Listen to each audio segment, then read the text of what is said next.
Okay, so this is a '04 Cadillac Deville. It's got it came in with a misfire code. It's a North Star code.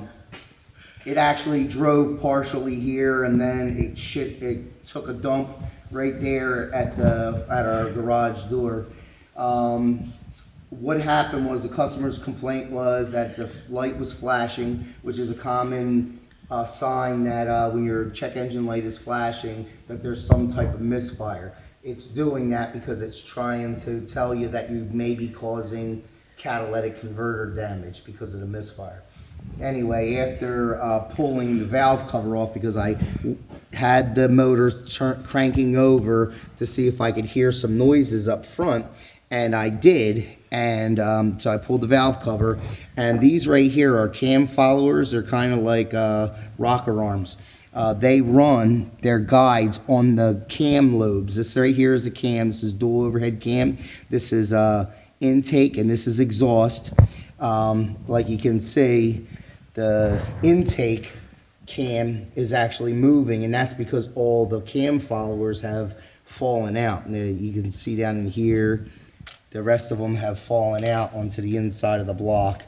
And I haven't looked it up, but a non-interference motor would mean that, just say hypothetically, the timing chain, because probably what happened, this is the timing chain, this is the cam gears, and there's a tensioner pulley down there, and like you can see, this one chain goes around these two cams, it goes around the back two cams, it goes and through the crank. Crank turns, it does this. So possibly what could have happened is maybe it jumped the tooth, which then caused the valves to opening up at the wrong time, which caused them to either, if this is a non-interference, but I haven't looked at it yet, or if it was an interference motor, that would have meant that the valves actually hit the top of the pistons, and that's what caused the cam followers to pop out.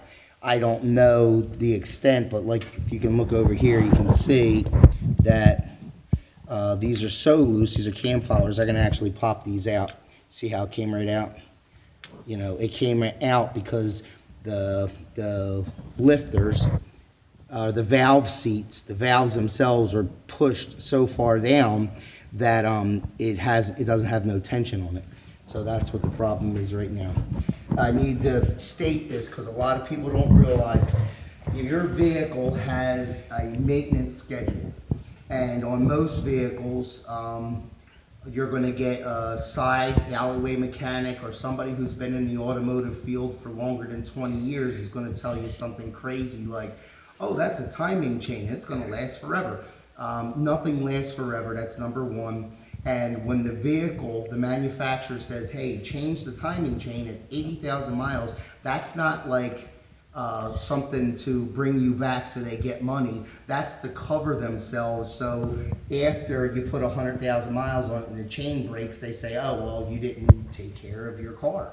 And this car does have 139,241 miles. Right, and you know, as you can see, if you look at the top of the valve, the head itself, it is clean. So the gentleman has been changing the oil. It's not corroded with carbon buildup or anything like that. It's a very clean motor.